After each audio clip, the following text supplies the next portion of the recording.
Sa emergency room nila Gaston diniretso ang bata kung saan ay nakumpirmang may acute pneumonia nga ito. Nang makapasok doon ay hindi na pinayagan ng dalawa na makapasok pa sa loob. Hinintay na lang nila na lumabas ang doktor na tumitingin sa bata. Panay ang lakad ng pabalik-balik ni Rosafe habang pinapanawan ng kulay ang muka. Alalang-alala siya sa bata na baka kung anong mangyari. Ilang beses na rin niyang sinulyapan ang mukha ni Gaston. Tinatansya kung pwede niya ba itong kausapin o hindi. Ilang beses niya pa yung ginawa. Nagbabaka sakaling pansinin siya nito at kausapin kapag nakita nitong ganun niyang itsura. Umaasa rin siyang aaluin at bibigyan nito ng lakas na magiging matatag sa nangyayari ngayon sa kanyang anak. Pasensya na sa abala, Mr. Barcelo. Tinaas ni Gaston ang kanyang isang kamay upang pigilan ng babaeng magsalita. Wala siya sa mood na makipag-usap lalo na tiniisip niyang reaksyon ni Nati na iniwanan niya sa kanilang mansyon sa kabila ng marinitong pagtutol. Ginalit niya na naman ito. Magiging okay naman si Seska, hindi ba? Siguro, nanibago siya sa malamig na klima dahil galing kami sa mainit na lugar. Ani pa ng babae na halatang kabado at panay ang tingin sa loob ng emergency room. As if nakikita niya doon ang anak kong paulit-ulit niyang gagawin yun. Kung wala ka, hindi ko alam ang aking gagawin. Muling naputol ang sasabihin ni Rosafe nang lumabas ng kakilalang doktor ni Gaston upang batiin siya. Si Gaston lang ang lumapit upang makipag-usap dito. Nanatili lang na nakatingin si Rosafe sa kanila. Bahagyang naririnig niyang kanilang usapan ngunit hindi malinaw. Napag-alaman ni Gaston na nang dahil ngayon sa klima ng lugar. Nanibagong katawan ng bata na nasanay sa mainit dahil sa biglaan nilang pagpunta ng Baguio. Taga Pampanga sila. Sobrang baba pa naman ang temperatura sa lugar ngayon at dahil na rin sa kapabayaan yon ng ina niyang si Rosafe. Tumango lang si Gaston at nilingon na si Rosafe na nagawa ng makalapit sa kanya. Pwede mong ibigay ang bata sa mga magulang ng kanyang ama upang sila nang bumuhay sa kanya kung hindi mo siya kayang alagaan. Sa ganitong paraan, maalagaan siya ng maayos at ikaw pwede kang magsimula ng panibagong buhay. O kahit ng pamilya. Bata ka pa, Rosafe. Marami ka pang makikilalang mga lalaki at magkaka-interes sa'yo. Nabulag ka lang sa kanya kahit na alam mo namang may asawa na siya. Yun lang ang suggestion na maayos na naisip ko para sa inyong dalawa. Hindi makapaniwalang mga mata na tinignan ni Rosafe, ang dating governor. Ano? Pinapabitawan itong anak niya? Ipinapabigay sa magulang na lalaking nakabuntis sa kanya? Kung tanggap niya sila, malamang ay matagal niya nang ginawa sana yon. Sinubukan niya naman ngunit pinagtabuyan sila nito at sinabing sobrang nakakahiya. Pero syempre, hindi niya nasasabihin yon dahil baka pagtawanan pa siya at maliitin. Anong tingin mo sa anak ko? Hayop? Saka kung tanggap nilang anak ko, matagal ko na sanang ginawa. Nakalimutan mo na yatang third party lang ako. Ayun na nga, nandun na tayo. Third party ka, kaya bakit nagpabuntis ka sa kanya? Kalmado pa ring tanong ni Gaston na hindi niya maintindihan kung bakit siya nag-aayos ng ganong klaseng gulo gayong wala naman siyang kinalaman sa relasyon nila. Tama si Nati, hindi dapat siya involved. Isa pa hindi porket namatay ang ama ng bata ay akong sisisihin mo sisingilin. Pilit na ipapaako ang responsibilidad dahil wala ko sa relasyon niyo ni June. Look, Miss Rosafe, may sarili akong buhay at ibang responsibilidad na mas importante. Hindi mo walang ba naisip na anong oras na't nandito pa ako? May sarili din akong buhay. Hindi dapat akong hinihingan mo ng tulong. Hindi dapat ako ang kinakausap mo dahil labas naman ako. So, wala ka malang compensation na gagawin sa amin. Kung hindi namatay si June, hindi namin kailangan lumapit sa'yo. Alalahanin mo na ikaw ang dahilan kung bakit siya namatay. Ikaw ang nagbigay ng mitya sa kanya. Dahil sa'yo kung kaya kami nahihirapan. Kung buhay naman siya, hindi naman ako makikipag-usap sa'yo ah. Namula ng mga mata ni Rosafe at pinakita niya yan kay Gaston upang mag-guilty na ito. Nang dahil sa lintik na project niyo, kung hindi mo yun pinasa sa kanya, buhay pa sana siya. Tapos ngayon hindi mo man lang kami matutulungang mag-ina? Hindi ka na naawa sa anak namin. Napahinga na ng malalim si Gaston. Nagiging bobo na siya sa pakikipag-usap sa babae na hindi niya alam kung ano ba talagang kailangan sa kanya. Pera o masigit pa ritong gusto? I'm not her father, Miss Rosafe. May di nasambit ni Gaston na halatang napuputol ng pisi ng kanyang pasensya. Ipapaalala ko lang sa'yo dahil baka nakakalimutan mo. Kung gusto mo ng pera upang makapagsimula, I can give you one time. Isang beses ko lang nagagawin yun. At paanong father figure ni Seska? So gusto mo talagang akuin ko siya na anak ko? Naririnig mo bang sarili mo? Ang dami diyang babae na single mother pero nagagawa niya itagoy ng kanilang mga anak. Bakit kailangan mong ipaakong bata sa akin? I can't. Hindi ko siya magagawang kupkupin gaya ng nais mo. Hindi na nakipag-argue pa si Rosafe na bahagyang napahiya dahil medyo lumakas ang boses ni Gaston na narinig ng ibang mga nurse at binigyan na siya ng makahulugan nilang mga tingin. Lumabas ang doktor at tiniyaan ni Gaston na kausapin ni Rosafe ito upang maliwanagan doon. Maayos ng kalagayan ng bata. Kailangan niyo po siyang alagaan, Mrs. Ang bata pa niya para magkaroon ng ganong klaseng sakit. Maging hands-on kayo sa kanya para hindi na maulit. Salamat, Dok. Maya-maya lang din idadalhin ng bata sa ward para makag-recover. Yun lang, excuse me. Hindi naglaon, nilabas na nga rin ng kama si Seska na tulak ng isang lalaking nurse. Ngumiti agad si Seska na makita niya si Gaston sa pag-aakalang ito ang kanyang ama. Yun din kasi ang pinamulat sa kanya ni Rosafe. Si Gaston at hindi si June kung kaya sabik din itong bata. Ganun pa man ay binili na ni Rosafe ang anak na kailangan tawagin itong tito dahil hindi sila kilala ng publiko at mataas ang katungkulan nito sa lipunan. Nagad namang sinunod ni Seska dahil sa pananakot ng inang aayawan siya. Matanda ng 2 taon si Seska kay Brixton, ngunit nanatili silang tinatago ni June na nangako na oras na matapos ang kanyang project ay hihiwalayin ang asawa nito at pipiliin na sila. Yun nga lang nangyaring aksidente at namatay silang mag-asawa ni kinagalit na ni Rosafe. Humanap siya ng masisisi at natagpuan niyang tungkol kay Gaston na akala niya swerte siya.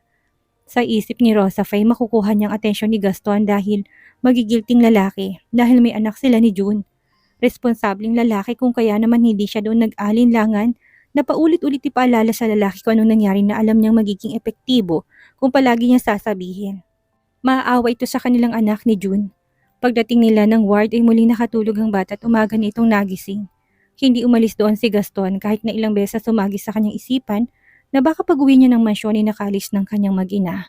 Kailangan niya mahintay na magising si Seska upang masigurado niya na ayos lang ang bata. Napatayo na siya na makitang dilat na ito. Tito, napalapit na si Gaston sa kama ni Seska tinagot ng kanyang ulo. Kumustang pakiramdam mo? May masakit ba sa'yo? Umiling si Seska na hinawakan ng kamay ni Gaston na natili pa nitong nakangiti. That's good. Kapag nakalabas ka na, ililibre kita ng kahit na anong gusto mong kainin. May gusto ka bang kainin? Malambing na tanong ni Gaston sa bata na nakikitang apong si Nixa. Ice cream? Alright, bibili tayo ng ice cream basta magpapagaling ka lang agad.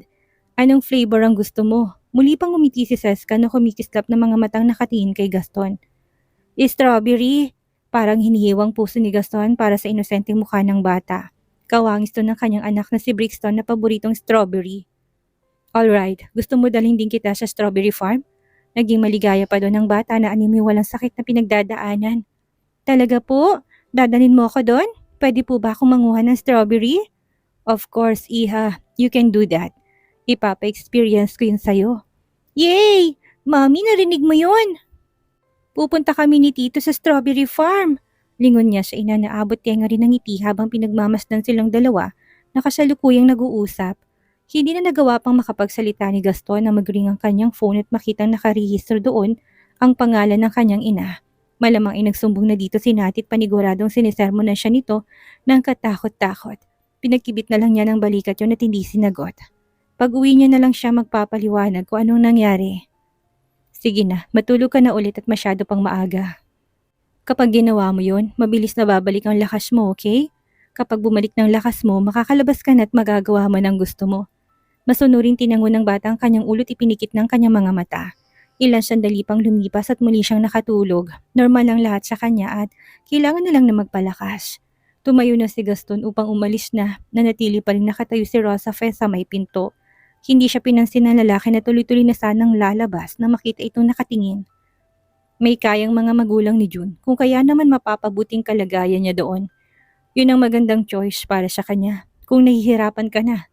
Kailangan mong pag-isipang mabuti. Isa pa may bahagi ng dugot laman nilang bata. Kung kaya matatanggap rin nila siya. Pag-isipan mong mabuti dahil yun ang magandang magagawa mo para sa future ni Seska. Hindi nagsalita si Rosafe. Ayaw niya na makipagtalo pa sa lalaki. Naisip niya na sa ibang pagkakataon na lang, sigurado siyang hindi lang itong oras na makakasama nila ito ng anak. Maraming salamat, Mr. Barcelo. Ako nang bahala sa hospital bills. Huwag mo nang alalahanin yun. Pagkasabi nun, ituloy-tuloy nang umalis si Gaston upang bumalik na ng kanilang mansyon. Una niyang pinuntahan ay ang silid kung saan niya iniwan ang kanyang mag-ina. Wala na sila doon, nakaligpit ng maayos ang higaan. Dumiretso siya sa kanyang silid at nakitang wala na doon ang maleta at iba pang mga gamit nilang dala. Hindi niya mapigilang manlumo habang naiisip na paniguradong nilayasan na siya dahil sa kasalanan niyang ginawa.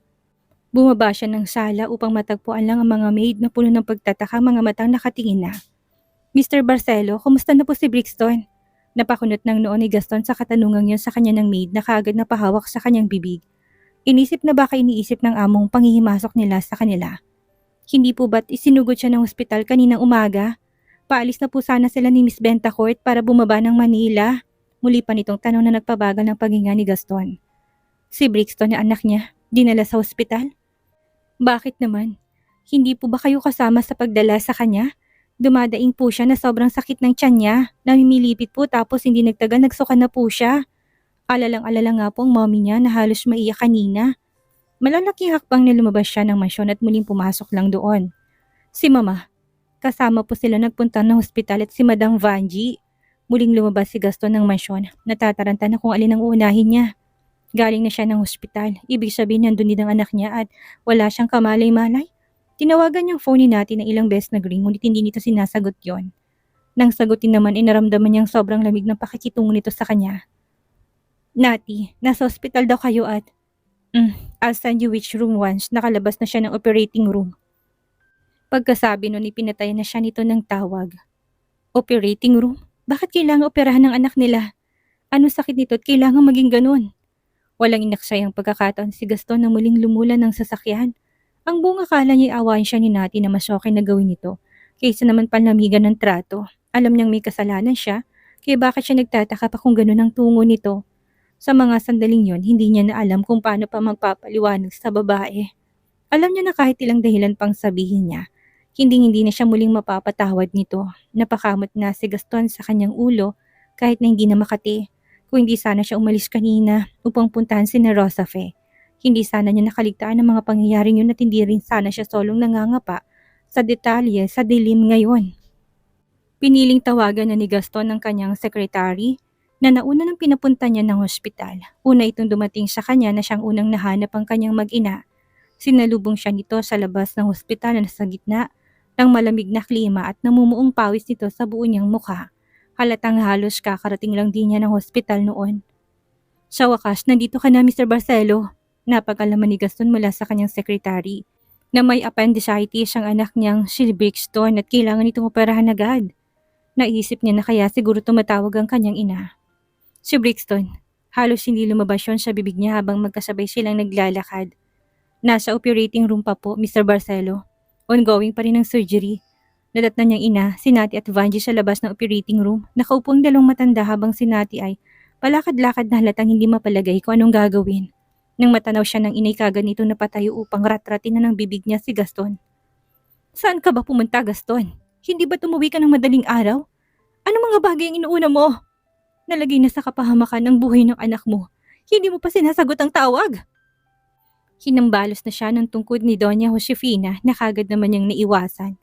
Pilit niyang hinanap ang mga mata ni Nati na kahit nasa harapan na siya, tila hangin siya nito kung ituring. Sorry mama, may nasikaso lang ako. Na mas mahalaga sa mag-ina mo ha, Gaston? Hindi pinansin ng dating governor ang ina na kaagad namang inalo ni Vanji. Si Brixton, kamusta siya? Bakit nasa operating room? Ano nangyari sa kanya? Huminga ng malalim si Nati. Naririndi na sa boses ni Gaston. Hindi niya malimutan kung anong itsura nito kanina nung piliin nitong puntahan ng ibang mag-ina at isang tabi nila si Brixton.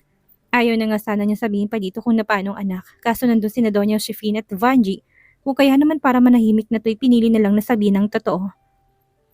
Minor operation lang ang gagawin kay Brixton, hindi mo kailangan mag-alala sa kanya. Kung puyat ka, sana natulog ka na lang at hindi ka na pumunta pa. Kaya ko namang ako lang mag-isa. Ilang beses napakurap si Gaston, tagos hanggang butong lamig ng boses ni Nati. Bakas pa rin ang disappointment sa kanyang tinig at naunawaan naman ni Gaston kung saan to nanggaling. Siyang may kasalanan kaya marapat lang na saluhin niya kung paano siya nito itrato. Makahulugan namang nagkatinginan si Vanji at Doña Josefina na halatang tensyon doon. Anak ko si Brixton kaya kailangan kong... Hindi ko naman sinabing hindi mo siya anak. Ang sabi ko, minor lang operation at hindi mo kailangan mag-alala. Alam kong puyat ka. Pagod. Kaya ako nasabi sana na tulog ka na lang kaysa pumunta dito dahil kaya ko naman. Mula naman sa umpisa na kaya kong ako lang, hindi ba? Ano pang pinag-aalala mo? Hindi ako kagaya ng ibang kailangan ng ibang tao. Isang malakas sa sampal yun sa pagkakalalaki ni Gaston. Dahil pinapamukha nitong hindi naman nila siya kailangan mag-ina kahit pa ganun ang sitwasyon nilang mag-ina. Ganung katatag ang loob ni Nati na nahihiling ni Gaston na sana si Rosa Faye ganun din. Ang karakter ng sa ganun hindi nito kailangan manggulo ng buhay ng ibang tao na wala namang kinalaman sa kanilang mag-ina. Ilang beses niyang binuka ang kanyang bibig, nais na magpaliwanag. Sinulya pa niyang sekretary na bagamat malayo-layo dama pa rin ang tensyon na namamagitan sa kanilang dalawa. Ni Natalia, walang emosyon na mukha, bukod sa nakabalati na matinding galit. Inaasahan na rin naman niya ito kaya hindi na siya nagulat. Vanji, total nandito na si Gaston at may kasama na si Nati. Umuwi na muna tayo. Antok na ako't malamang ay ikaw din. Pahayag ni Doña Josefina. Nakaagad na nabasa na may lihim na pinag-aaway ng dalawa na nasa kanilang harapan. Kailangan nilang mag-usap, lalo na sa ganun silang sitwasyon na dapat ay magkakampi sila na lumalaban ngayon. Nati, Gaston, kami balitaan nyo na lang kung kamustang naging operation ni Brixton ha? Sige mama. Tumango lang si Nati na hindi magawang ngumiti kahit na peke. Tinanong siya ni Doña Josefina kanina kung saan pupunta na makita nitong gayak na gayak silang mag-ina. Dinahilan niyang bababa na sila at namimiss niya ang mainit na hangin sa lungsod. Ngunit alam niyang dito naniniwala pero wala na siyang pakialam kung anong iisipin nito. Mr. Barcelo, ihahatid ko sila sa labas tapos bibilhan ko kayo ng almusal ni Miss Bentacourt. Sige, pancakes at soy milk. Huwag mo na akong bilhan dahil busog pa naman ako. Tumango lang ang sekretary at umalis na kasama si Vanji at Doña Josefina ang nag-iwan na makahulog ang mga tingin kay Gaston. Bago sila umalis, nanatili namang nakayuko si Nati. Lihim na nanalangin na siya na maging okay ng kanyang anak nang makababa na sila kaagad. Kahit na anong paliwanag ni Gaston, hindi na siya muli pang magpapabulag at maniniwala dito. Binalot sila na nakakabinging katahimikan. Ilang sandali pa'y nagsalita na rin doon si Gaston. Nati, ayoko makipag-usap sa'yo. Kung kaya wag mo akong kakausapin. Sinubukan ni Gaston na hawakan ng kanyang isang balikat ngunit winaksi lang yun ni Nati at pinalisikan ng mga mata si Gaston. Yung tipong kung sandata lang yun, kanina pa sugat ang humandusay ang dating gobernador. Iniling pa ni Nati ang kanyang ulo, dismayado. Walang katumbas sa salita at paliwanag ang ginawa mo kung kaya wag ka na mag-alibay pa. Tinikom ni Gaston ang kanyang bibig. Malamang ay galit pa ito. Kailangan niyang humupang sama ng loob ng babae bago niya kausapin ng maayos. Maunawain naman ito at lalo pagdating sa bata. Isa rin itong ina kaya paniguradong hindi magtatagal ay huhupa rin ang namuong galit nito. Okay, tatahimik na ako. Hindi naglaon ni bumalik ang sekretary dalang pagkain na kanyang binilin. Nabilhin nito. Kumain ka na muna, Nati. Alam kong gutom ka na at isa pa favorite mo to. Ikaw na lang ang kumain. Sa tingin mo kaya kong lunukin yan habang inooperan si Brixton? Napapahiyang nakagat na ni Gaston ang labi niya. Sinulya pa ng sekretary na tahimik lang. Kahit na konti lang. Bakit bang kulit mo? Sabi ngang ayoko. Palibhasa wala kang pakialam pero sa iba todo effort mo. Bakit hindi mo na lang sa kanila dalhin at ipakain? Nasa shame din silang hospital, hindi ba? Muli pang natameme doon si Gaston na tila nawala na ng dila. Alam niyang hindi siya nito basta mapapatawad. Inihanda niya ng kanyang sarili. Sa halip ng mga tuwiran, hindi na lang siya muli pang nagsalita. Baka lalo niya lang matrigger ang nag-uumapaw nitong galit. I'm sorry. Huwag mo kong paandaran yung sorry mo dahil sobrang gasgas mo ng mga salitang yan. Angil pa ni Nati na ipinakitang hindi siya nito basta madadala sa pagsasabi ng simpleng sorry lang na kagaya ng dati. Ipapakita niya kung paano siya muling magmatigas.